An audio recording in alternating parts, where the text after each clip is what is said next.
The doctrine of the Trinity is the most important Christian doctrine that most people never think about. It's absolutely essential to our faith, and yet I think for many Christians it just seems like a very confusing math problem. And even if we can figure out what Trinity means, it doesn't feel like it has really much bearing on our lives, much relevance to us. The word Trinity, famously, is not found in the Bible, but the word does very well at capturing what are a number of biblical truths. There's actually 7 statements that go into the doctrine of the Trinity. God is one, so there's only one God. The Father is God. The Son is God. The Holy Spirit is God. And the Father is not the Son is not the Spirit, and the Spirit is not the Father. You get those 7 statements, and you've really captured the doctrine of the Trinity, what it means when we say there is one God and 3 persons. So Christians are monotheists. We don't believe in many gods or a pantheon of gods, but just one God, and yet this God expresses himself and exists as 3 persons. That language of persons is very important. The early church wrestled with the appropriate language, and persons really speaks to the personality of the 3 members of the Trinity and also their relationship with each other, so that the Father, Son, and Holy Spirit are in this mutual dance and union, and yet they're different. One is not the other, but they're equal in rank, equal in power, equal in glory, equal in majesty.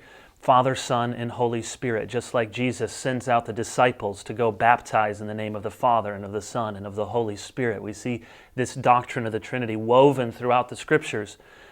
Even more confusing to people is probably, why does this even matter? Okay, I understand I got 3 in 1, 1 in 3. What difference does this make for anything in my Christian life? And in good Trinitarian fashion, I think there are 3 really important things that the doctrine means for us. Number 1, that the Trinity helps us to understand how there can be unity in diversity. This is really one of the most pressing questions in our world. You have some folks who are all diversity, we're all so different, there's no common ground. And there's other people who want to press for complete uniformity in thought and government and expression. And really the Trinity shows us that you can have a profound, real, organic unity with diversity, so that the Father, Son, and Holy Spirit are working in complete union in our salvation. The Father appoints, the Son accomplishes, the Spirit applies, and yet there's different roles and different ways in which they relate to each other. So that's one. The second would be how the doctrine of the Trinity teaches us about community. That we have a God, one God, who exists in 3 persons, eternally in community with each other. And as important as it is as Christians that we love one another, that we care for one another, that we support, we respect one another, all of these things that are bound up in being Christian are found and have their origin in the Trinity and the relationship there.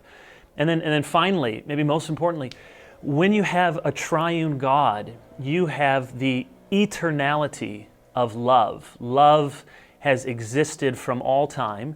So if you just have God, just one God, not 3 persons, he has to create a being to love, to be an expression of his love. But Father, Son, and Holy Spirit existing in eternity for all time has always had this relationship of love. So love is not a created thing. God didn't have to go outside of himself to love. Love predates power. Love is eternal.